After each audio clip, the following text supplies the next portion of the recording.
Hi, guys. I'm here to talk to you about narcissistic personality disorder and my experience with my mom, as she was a narcissistic personality disordered individual. However, this is my personal experience, and I'm just trying to share a story. I am sharing a story of my experience, and hopefully this situation can help people out in the future and like pay attention more, or try to reach out and help if you can. And if you want to ignore, just keep moving. And you want to act like you don't notice anything, just do what you do, being nothing. So let me proceed. So this is an experience from, I'm gonna call a dude named Aura, and it was somebody that was dating my mom. So this is an experience where, though, this dude left us at the mall by mistake. And then what happened to us after my mom realized what happens when you leave kids at the mall. So, she did it intentionally, he did it by mistake. And this dude named Aura was really great to me. He was pretty cool. He always took out time. Matter of fact, I think we spent more time with him. He picked us up from school and from a daycare that was around there. It was pretty nice. I think it's like maybe around 1988, 89, something like that. So anyway, so Aura left us at the mall one time, and he was ecstatic. He was scared. He was frantic when he found us, and I could feel the energy of how scared he was. And he told us, I mean, he was tears in his eyes. I could see him. He was driving erratic. He was really nervous after he found us, and we was just where we were. I don't think we were lost. We just wasn't by his side for a little while. That's still dangerous, guys. You got to be careful, for real. But somehow nobody ain't take our asses.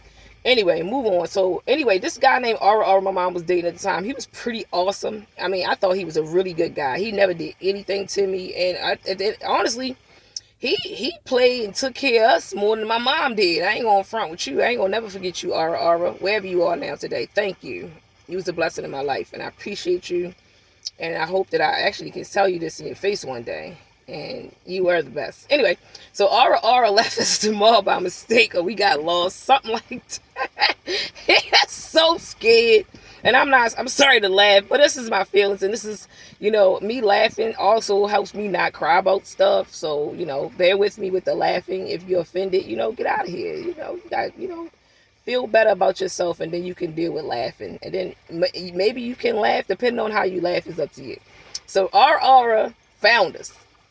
And he was ecstatic. He was he was so scared. He thought he was gonna beat us. He did, though. We had to get in the tub.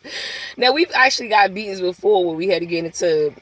And it was a surprise beating. Surprise! We got in the tub, we wet. I think that's abusive, guys. People should do better. I mean, I'm just saying. I don't find how that method helped a situation. Like, you wait till kids get out the bathtub to beat them. What are we doing? We monsters, yo. That's some monster shit. And I'm not a monster. I don't got kids, and I'm not about to do that. And you are what you are. So that was crazy to me. What the fuck is happening, guys? So anyway, we home. He told us he was gonna beat us. It was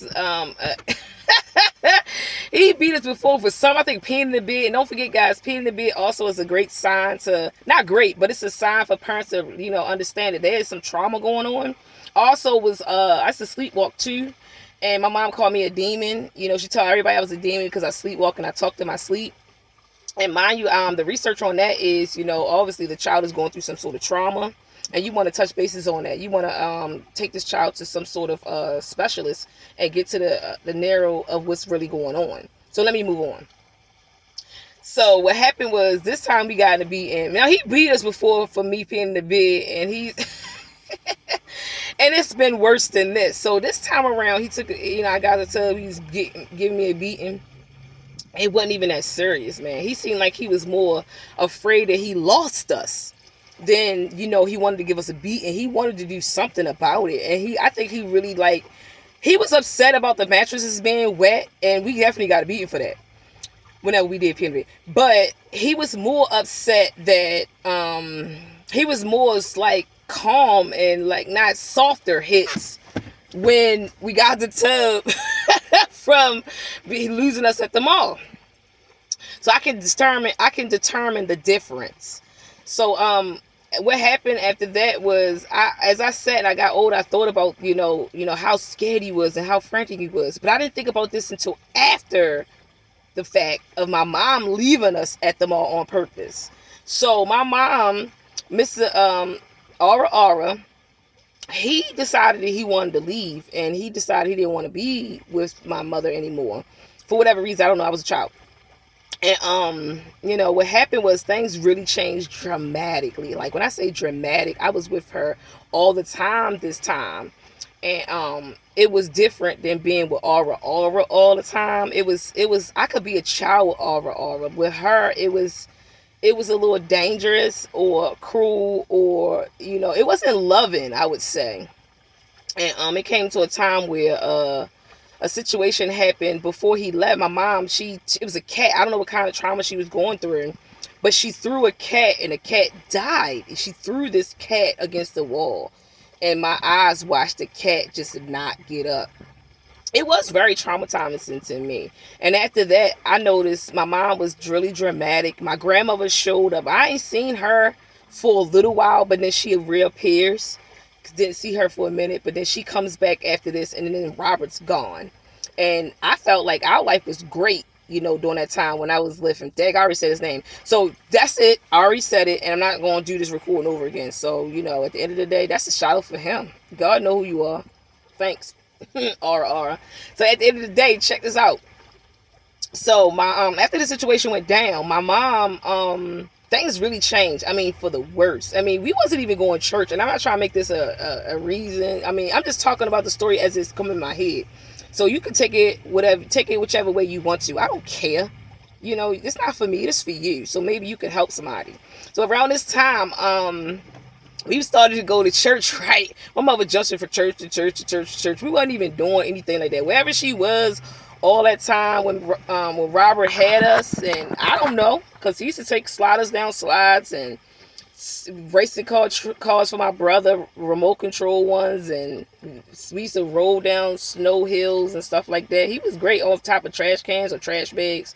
He was cool. He did all kinds of stuff. He would take us walking through parks and stuff like that. He was awesome. I ain't gonna front. He really act like he was my dad. I mean, I don't really, if anything, if I didn't know what a dad really was, I mean, that guy really was pretty cool, whoever he was, wherever he is. He was pretty awesome. I liked him. He was cool.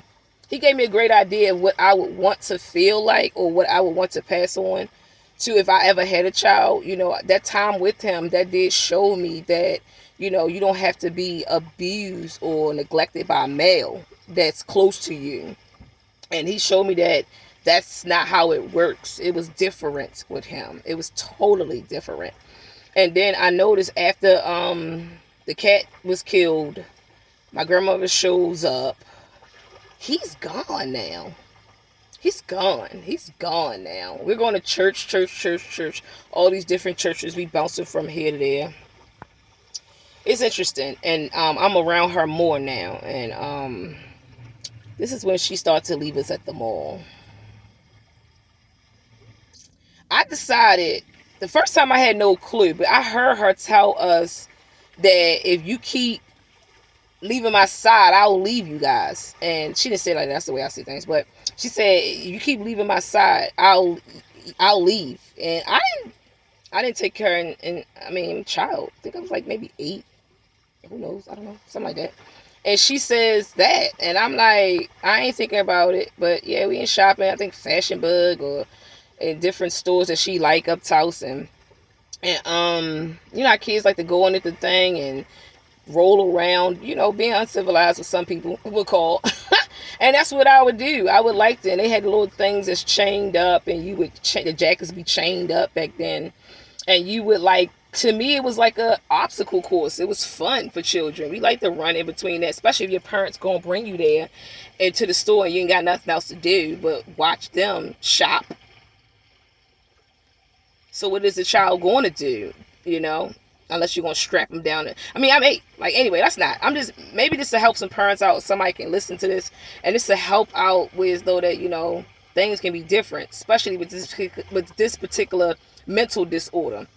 And if this is not a mental disorder, I'm going to explain how I think it is. So she left us at the mall, and she told us, when me and my brother, once she left outside, I don't know where she was, because it's been times where she left us, and then we were walking in the mall, and she would like laugh.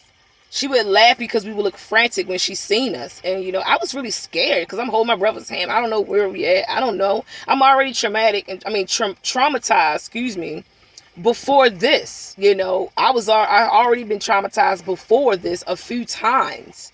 So I haven't been abused or taken to the daycare center as of yet with that triple abuse. But I wasn't, and everybody else around was abusive too that didn't stop it. So all of it was abusive everybody was responsible for that. Everybody. And all the other children got abused from that daycare center. All those adults is definitely responsible for all that. All the sexual abuse that happened at the daycare center. Oh yes. All of you adults are responsible because you knew. You knew and you guys did nothing. So back to this, my mother leaving us at the mall on purpose. So my mom leaves at the mall. And she laughed when she used to see us walk down the hallway of the mall and tell us, see, you keep on not following what I'm telling you, I'm going to leave y'all. One day, she was honest. We couldn't find it. I thought maybe I had that idea of if she was going to come out laughing again. And that's fucked up to feel like that's something to look forward to. But nah, somewhere in my gut, I feel like I wish that she came out laughing versus we go to the car. We was going round and round in circles. Her car wasn't where it was. That's what taught me to make sure where I park my car at.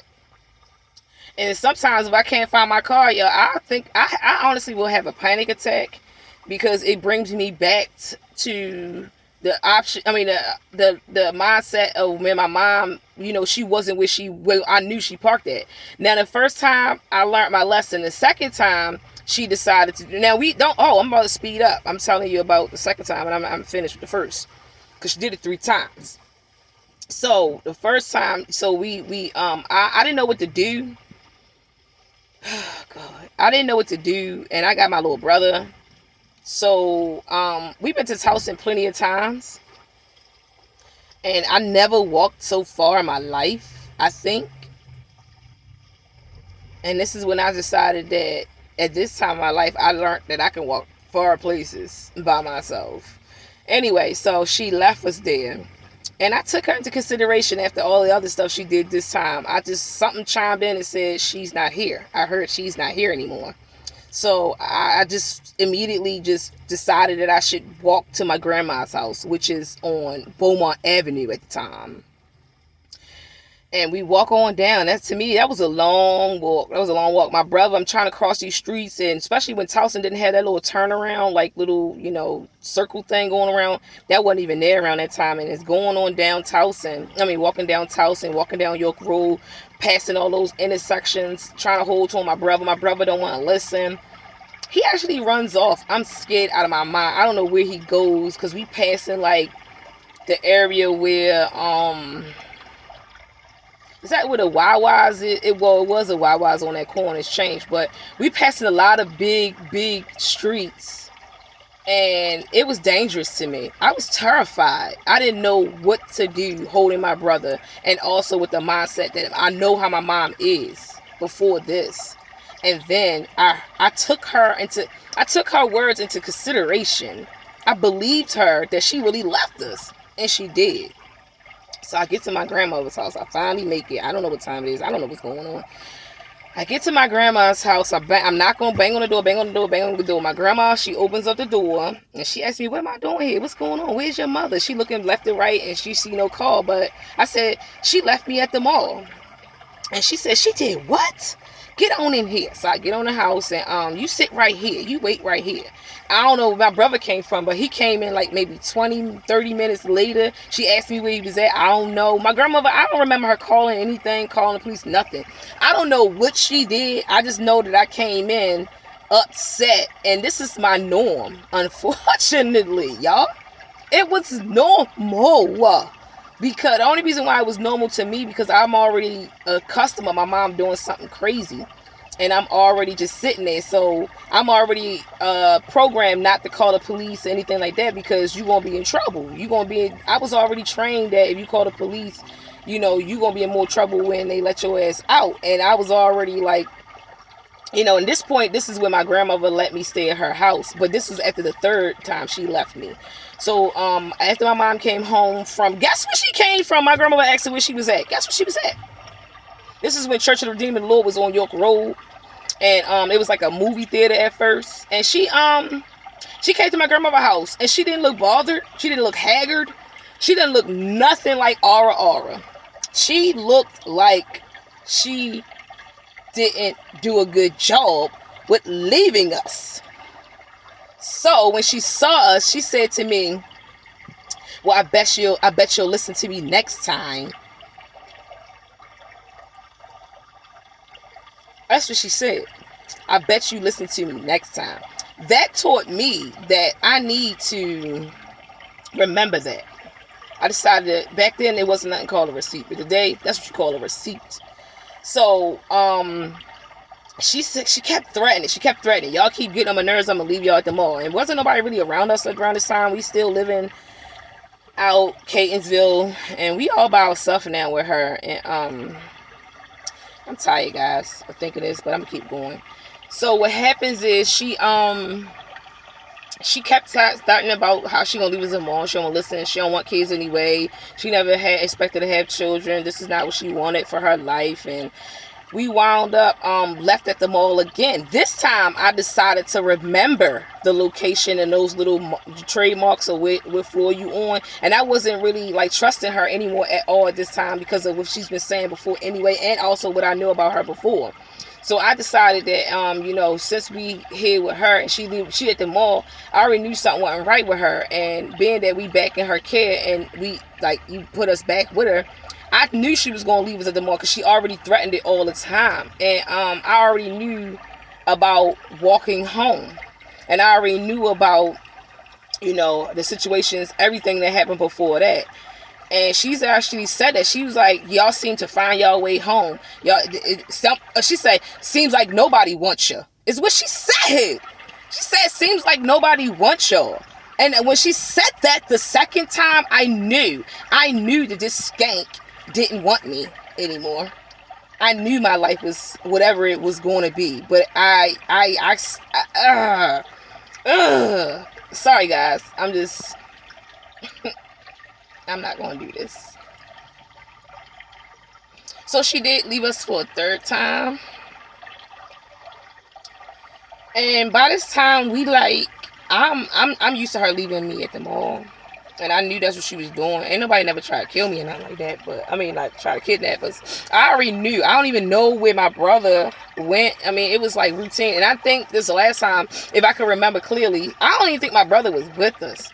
But she just did it occasionally just to be out of spite. Not because she thought I was going to get kidnapped anymore. Just because she was just being mean. And she seen that I was capable of walking home by myself. And she seen that I was strong. And she seen that I ain't like her. And she seen that I ain't trust her. She seen that I ain't mess with her. She seen how I looked at her. She seen how when she punched me, banged me, that I would just stare at her. And I wouldn't blink. I wouldn't shed one tear. I wouldn't give her the satisfaction. So, by this time, I'm with my grandmother again. I'm getting on her nerves. She don't like me. I don't listen to what she say. I don't know who I think I am. I don't tell her what to do. I don't tell her how to parent me. I don't tell her. She's the parent. I'm the child. So I don't tell her what to do. It doesn't work like that. But when at my grandmother's house, nothing like this happens. Ever. And the next thing you know, after that, we wound up at the shelter for a little while. I think I kept saying it again. I don't know what happened again, but we at the shelter. And that's the end of that story, guys. That one. So what I'll say to you guys is that these are the situations that I experienced having a narcissistic personality mom. And what I know is that these memories, they don't never go away. And people say this forgive and forget stuff. It's amazing how you don't forget nothing. You forget nothing. Everything reminds you of everything all of the time. Maybe not everything all at one time, but everything reminds you about everything all the time. So, with that said, I hope you guys out here can understand that it's an awesome idea to try your best to do the work. Try to work on, if you come across yourself having mental illness or someone else having mental illness, try to do the work, guys. Try to do better. Let's do better, because it's a whole new day. It's a whole new generation.